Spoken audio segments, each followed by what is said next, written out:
এই দেশের মানুষ অনেক প্রতিশ্রুতি শুনেছে, অনেক স্লোগান দেখেছে, কিন্তু প্রশ্নটা আজও একই। ভোট দিলে আমরা আসলে কি পাই? আপনি যদি একজন কৃষক হন, আপনার ফসলের ন্যায্য দাম কি নিশ্চিত? আপনি যদি একজন তরুণ হন, আপনার ভবিষ্যৎ কি নিরাপদ? আপনি যদি একজন বাবা হন, আপনার সন্তানের শিক্ষা কি নিরপেক্ষ? আর আপনি যদি একজন সাধারণ নাগরিক হন, আপনার কথা বলার অধিকার কি অক্ষত? আজকের এই ভিডিওতে কোনো স্লোগান নয়, আজকের ভিডিও প্রশ্ন করে বিএনপিকে ভোট দিলে দেশের জনগণ বাস্তবে কি সুবিধা পেতে পারে। আবেগ নয়, গালি নয়, শুধু ইতিহাস, নীতি আর সম্ভাবনার কথা। হ্যালো বন্ধু, আমি আশিক জ্যাকি। Welcome to বায়োমোটিভেটস।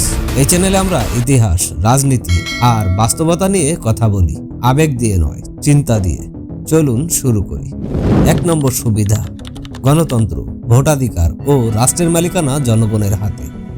গণতন্ত্র শুধু একটি শব্দ নয়, গণতন্ত্র একটি অনুভূতি, নিজের রাষ্ট্রের অংশ মনে করার অনুভূতি। যখন একজন মানুষ ভোট কেন্দ্রে গিয়ে নিশ্চিত মনে ব্যালটে সিল দেয়, তখন সে শুধু একটি ভোট দেয় না, সে নিজের সম্মান, নিজের অধিকার এবং নিজের ভবিষ্যৎ প্রকাশ করে। কিন্তু যখন মানুষ ভোট দিতে ভয় পায়, ভোটের ফল নিয়ে সন্দেহ করে, তখন ধীরে ধীরে রাষ্ট্র থেকে মানুষের বিশ্বাস উঠে যেতে শুরু করে। বিএনপির রাজনীতির একটি কেন্দ্রীয় দাবি হলো নিরপেক্ষ ও গ্রহণযোগ্য নির্বাচন ব্যবস্থা, কারণ তারা বিশ্বাস করে ভোটাধিকার ছাড়া কোনো সরকারই সত্যিকারের শক্তিশালী হতে পারে না। যদি নির্বাচন প্রক্রিয়া স্বচ্ছ হয়, তাহলে জনগণ জবাবদিহির মধ্যে থাকে, সংসদ কার্যকর হয় এবং রাষ্ট্রযন্ত্র জনগণের দিকে ফিরে তাকায়। গণতন্ত্র মানে শুধু সরকার গঠন নয়, গণতন্ত্র মানে সরকার পরিবর্তনের সুযোগ থাকা। বিএনপি যদি এই জায়গায় বাস্তব পরিবর্তন আনতে পারে, তাহলে মানুষ আবার রাষ্ট্রকে নিজের বলতে ভাবতে শুরু করবে। ভোট হবে উৎসবের মতো, ভয় নয়। একটি শক্তিশালী গণতন্ত্র মানে শুধু রাজনৈতিক স্থিতিশীলতা নয়, এটি অর্থনীতি, প্রশাসন এবং আন্তর্জাতিক সম্পর্কের ভিত্তিকেও শক্ত করে। 2 নম্বর সুবিধা, মত প্রকাশের স্বাধীনতা, মানবাধিকার ও ভয়মুক্ত সমাজ। একটি রাষ্ট্র তখনই সত্যিকারের অর্থে সুস্থ থাকে যখন তার নাগরিকরা কথা বলতে ভয় পায় না, ভয় পায় না নিজের মত প্রকাশ করতে, ভয় পায় না অন্যায়ের বিরুদ্ধে প্রশ্ন তুলতে, ভয় পায় না ভিন্ন মত পোষণ করতে।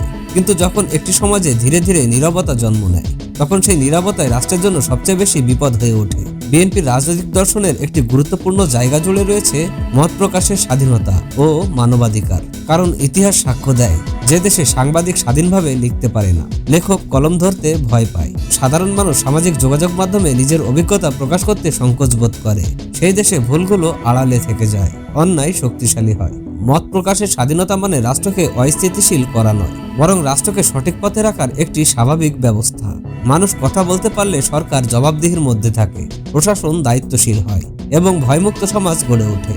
বিএনপি যদি এই নীতিকে বাস্তবে রূপ দিতে পারে, তাহলে মানবাধিকার কেবল সংবিধানের পাতায় সীমাবদ্ধ থাকবে না, বরং মানুষের দৈনন্দিন জীবনে নিরাপত্তা ও সম্মানের রূপ নেবে। 3 নম্বর সুবিধা, অর্থনীতি, কর্মসংস্থান ও তরুণদের ভবিষ্যৎ। একটি দেশের ভবিষ্যৎ সবচেয়ে বেশি নির্ভর করে তার তরুণ সমাজের উপর। আর যদি সেই তরুণ সমাজ কর্মহীন ও হতাশ হয়ে পড়ে, তাহলে রাষ্ট্রের ভিত নড়বড়ে হয়ে যায়। আজ বাংলাদেশের বাস্তবতা হলো হাজার হাজার শিক্ষিত তরুণ চাকরির অভাবে দিশেহারা, অনিশ্চিত ভবিষ্যতের দিকে তাকিয়ে আছে। একজন তরুণ যখন কাজ পায় না, তখন সে শুধু নিজের স্বপ্ন হারায় না, তার পরিবারও ধীরে ধীরে আর্থিক ও মানসিক চাপে পড়ে। বিএনপির অর্থনৈতিক দর্শনে কর্মসংস্থান সৃষ্টি একটি কেন্দ্রীয় বিষয়। তারা বিশ্বাস করে সরকার সরকারি সব চাকরি দেবে না, কিন্তু সরকার এমন পরিবেশ তৈরি করবে যেখানে বিনিয়োগ নিরাপদ হবে, উদ্যোক্তারা ভয় ছাড়া ব্যবসা করতে পারবে এবং উৎপাদন বাড়বে। যখন বিনিয়োগ বাড়ে, তখন শিল্প গড়ে ওঠে, সেবা খাত সম্প্রসারিত হয় এবং সেখান থেকে চাকরির সুযোগ সৃষ্টি হয়। একটি চাকরি মানে শুধু বেতন নয়, একটি চাকরি মানে একটি পরিবারের স্থিতিশীলতা, একটি সন্তানের শিক্ষা নিশ্চিত হওয়া এবং একটি সমাজের আত্মবিশ্বাস ফিরে পাওয়া। 4 নম্বর সুবিধা, প্রশাসনিক নিরপেক্ষতা ও আইনের শাসন। আইনের শাসন ছাড়া কোনো রাষ্ট্র দীর্ঘদিন টিকে থাকতে পারে না। যখন আইন দুর্বল হয়, তখন শক্তিশালী অপরাধীরা সাহস পায় আর সাধারণ মানুষ ন্যায়ের আশায় হতাশ হয়ে পড়ে। আইনের শাসন মানে শুধু আইন বইয়ে লেখা থাকা নয়, আইনের শাসন মানে সেই আইন সবার জন্য সমানভাবে প্রয়োগ করা। বিএনপি বরাবরই দাবি করে এসেছে যে প্রশাসন হতে হবে রাজনৈতিক প্রভাবমুক্ত এবং সাংবিধানিক কাঠামোর অধীনে পরিচালিত। একজন সাধারণ নাগরিক যখন থানায় যাবে, তখন সে যেন নিজেকে অপরাধী মনে না করে, বরং রাষ্ট্রের একজন সম্মানিত নাগরিক হিসেবে আচরণ পায়। আদালত যেন ভয় ছাড়া সিদ্ধান্ত নিতে পারে, পুলিশ যেন দল নয়, আইন দেখে কাজ করে। এই পরিবেশ সৃষ্টি হলে রাষ্ট্রের ভিত শক্ত হয়, আইনের শাসন প্রতিষ্ঠিত হলে মানুষ ন্যায় বিচারের উপর আস্থা ফিরে পায় এবং সমাজের শৃঙ্খলা স্বাভাবিকভাবেই গড়ে ওঠে। 5 নম্বর সুবিধা, আন্তর্জাতিক সম্মান, কূটনীতি ও বৈশ্বিক গ্রহণযোগ্যতা। একটি দেশ শুধু তার ভেতরের শক্তি দিয়ে নয়, আন্তর্জাতিক অঙ্গনে তার গ্রহণযোগ্যতা ও বিশ্বাসযোগ্যতার মাধ্যমে শক্তিশালী হয়। বিশ্ব রাজনীতিতে আজ গণতন্ত্র, মানবাধিকার এবং স্বচ্ছতা বড় একটি মানদণ্ড। যে দেশ এই মানদণ্ডে বিশ্বাসযোগ্য, সেই দেশের সঙ্গে বাণিজ্য বাড়ে, কূটনৈতিক সম্পর্ক হয় এবং আন্তর্জাতিক সম্মান বৃদ্ধি পায়। বিএনপি ঐতিহাসিকভাবে চেষ্টা করেছে পূর্ব ও পশ্চিম সব পক্ষের সঙ্গে ভারসাম্যপূর্ণ সম্পর্ক বজায় রাখতে।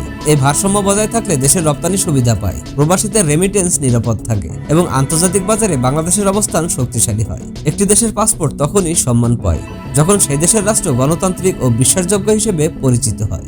আন্তর্জাতিক গ্রহণযোগ্যতা বাড়লে দেশের অর্থনীতি ও কূটনৈতিক নিরাপত্তা দুটোই একসঙ্গে শক্তিশালী হয়। শেষ কথা খুব সহজ কিন্তু খুব গভীর।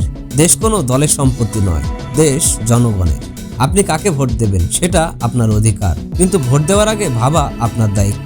ইতিহাস কখনো কাউকে ক্ষমা করে না, তাই চোখ বন্ধ করে সিদ্ধান্ত নেওয়া থেকে দূরে থাকুন। যদি এই ভিডিও আপনাকে এক মুহূর্তের জন্য ভাবাতে পারে তাহলে ভিডিওটি লাইক দিন এবং সাবস্ক্রাইব করুন আমাদের চ্যানেল। আজকের মতো এ পর্যন্তই। সকলে ভালো থাকবেন। আল্লাহ হাফেজ।